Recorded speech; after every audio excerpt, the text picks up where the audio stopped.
beloved Boss Mike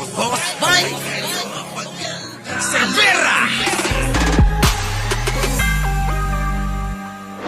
Nako, lifetime ban from holding public office ang sinusulong ngayon laban kay VP Sara Duterte kahit pa siya ay mag-resign dahil itutuloy pa rin ang impeachment laban sa kanya. Mabuti na lang talaga hindi na-recognized ang death penalty sa Pilipinas. Alam niyo kung bakit. Dahil kung enforceable pa rin ang Presidential Decree 1110A or the Presidential Decree penalizing any attempt or conspiracy against the life of the chief executive or the president, any member of his cabinet or their families, the accused shall suffer daw the penalty of death. Nako, kaparusang kamatayan pala dapat. Buti na lang mga kababayan, kayo mga DDS, magpasalamat pa. Kasi kung naaprobahan at naipasa, yaang bill na yan, nako, delikado si Sara. Malamang ngayon, hindi na impeachment trial ang inaantay. Kung hindi, bitay. Ano? Hindi na impeachment trial, mga kababayan, ang inaantay natin.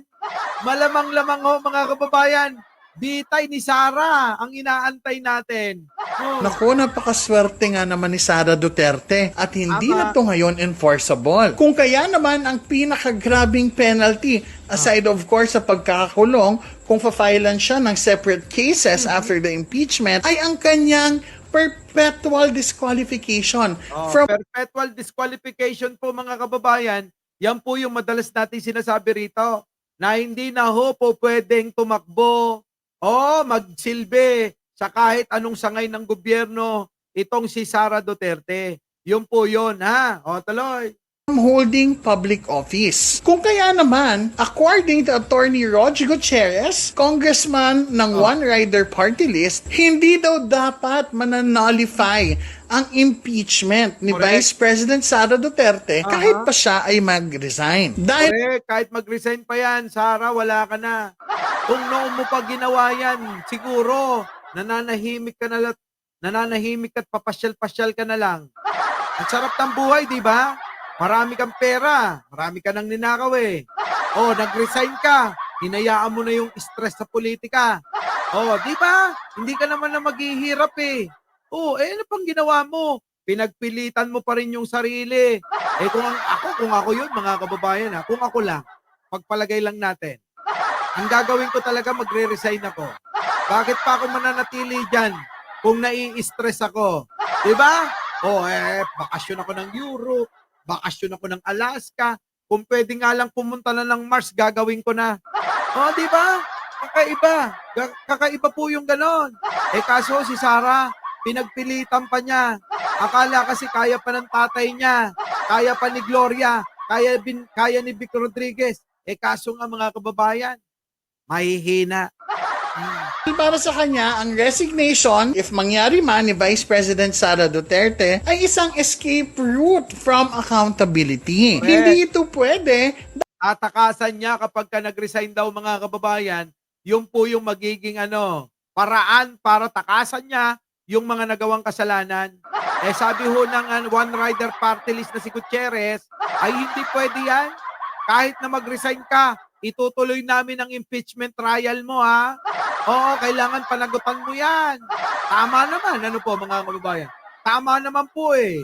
Tama na na itong si Sara Duterte, kahit po mag-resign, dapat managot po sa ginawa niyang katarantaduhan. Dahil kailangan talagang panagutan ni Vice President Sara Duterte ang kanyang mga nagawa. Pero alam nyo, feeling ko, hindi yan magre-resign. Bakit? Bakit, partner? Bakit mo nasabi? Bakit mo nasabi na hindi magre-resign? Kabisado na din naman natin ang mga Duterte. Alam naman na natin, matataas ang mga pride niyan. Di ba? Ay, matataas ang pride! Alam nyo, minsan yung kataasan, yan ang nagpapahamak sa atin eh. Yung masyadong mataas tayo, nako, mga kababayan, wala hong maidudulot na maganda yan. Yung masyadong mataas, mga kababayan, wala hong maidudulot yan.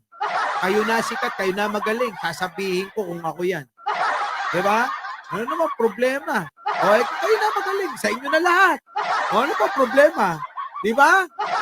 Ak ng pating. Basta sa akin yung maraming pera. Tapos, Mga Duterte, matatapang. Kaya, feeling ko, paninindigan talaga ni Vice President Sara Duterte ang kanyang impeachment at ilalaban niya ito. At ako, ilalaban daw talaga, oo. Syempre, matigas ang ulo niyan. Oo. Alam nyo naman, bratinela yan eh. dahil nga dyan, may good news po tayo. The Ayan, ang good news. Ano yung good news, partner? Supreme Court said that today, February 18, 2025, that they will act on the petition filed by Attorney Catalino Generillo Jr. Yan. seeking to compel the Senate to proceed with the verified impeachment complaint submitted. Ayun, mga kababayan, dapat madaliin na, tumpisan na yung impeachment ni Sara.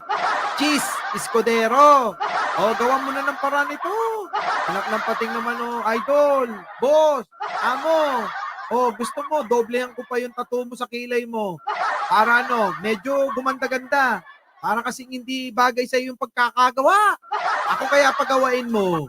Kita mo, perfecto yan. Nakikita mo ba yung kilay ko? Diba? Ganda, Ganyan ang perfect na kilay. Tandaan mo yan, ha? Kung pagalingan lang paggawa ng kilay, kahit itanong mo pa kahit kanino, expert ako dyan. Tuloy. Walang joke yun, ha? To them by the House of Representatives. If ever the Supreme Court decides that they will side with the petition filed, wala na talagang magagawa naman siguro si Senate President Cheese Escudero but to cancel his Paris Fashion Week plans. Correct. Cancelin mo na yung mga lakad yun ni Hart. Pwede naman kasi yung cameraman na lang daw muna yung sumama sa kanya. Ikaw, dito muna. Dito muna, sama-sama muna tayo. Hayaan mo muna si Hart. Meron namang cameraman na kasama eh. Ayun talaga. Uutot tuloy ako. Ay! Di ba? Tuloy. There is any. Sorry na lang talaga, Senate President Cheese Escudero, but your delaying tactics ay hindi na matutuloy. Correct. Kasi dinidelay mo pa eh. Handa naman ang mga Pilipino kahit anong mangyari at resulta eh. Di po ba? Kung hindi maano si Sara, tandaan na lang natin yung mga nag-acquit sa kanya. At yung mga naman, mga kababayan, nagbigay ng verdict. Kinunbik si Sara, doon mga kababayan. Doon tayong sa mga yon, Tandaan natin yung mga, tuloy. Lalo na pag naglabas na ng desisyon ang Korte Suprema. Excited ako for this dahil finally kung matutuloy na ang impeachment trial at kung sakali mang mag-attend si Sara Duterte sa kanyang trial ay maririnig na natin ang kanyang mga nakakatawang explanations. Correct. Nako, dyan ako excited. Kapag eto si Sara nagsalita, at ito ng atwiran, pag tinanong ng matatalinong abogado yan, kita nyo mga kababayan, ewan ko na lang. Baka maya't maya, oras-oras, naka-content tayo kay Sara, Dami nating content niya, sigurado. Dami nating bibigyan ng reaction na video. Dako, sarap nito mga kababayan. Buhay na buhay ang mga vlogger nito. Tandaan nyo mga kababayan, buhay na buhay ang mga vlogger. Jojo, 1626. Opo, Ping Pong. Ella, Laura, Renante. Opo, sa inyo, Rain. Full of chicken. Saan niya ba ginastos ang confidential funds? Kung paano niya madedefend na conditional threat lang ang kanyang sinabi sa kanyang live? At kung ano-ano pang mga bagay-bagay probably that we will discover from the Vice President. Ito talaga si Madam Ellie, mapang-inis din, Yung mga banat niyang gumaganon-ganon yung mukha, Talagang nangiinis siya, Ikaw, kala mo, hindi ka dating nagtatanggol dito. Sa totoo lang, mga kababayan. Sa totoo lang, magagaling talaga to. Kaya lang hindi na nila kinaya si Sara. Kaya dun sa 5, ulitin ko lang, sa mga 5 mga DDS na dating kasama nila, wag ko kayo sa akin dumana. Ayoko na Oo. Kasi nakakagalitan ako ng kung sino-sino. Nilalayasan ako ng mga subscriber ko. Pero yun may mga sama pala ng loob yung mga yan. Dito, nadamay pa ako. O, di ba? O. Kaya mga kababayan, yung pang-iinis nito, real talk yan, mga kababayan. Yourself. Malay natin, marinig ulit natin ang round 2 ng... Nako, lifetime ban from... Grabe, no?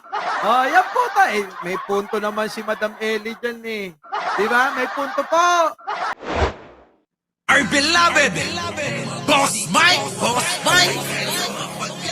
Cervera.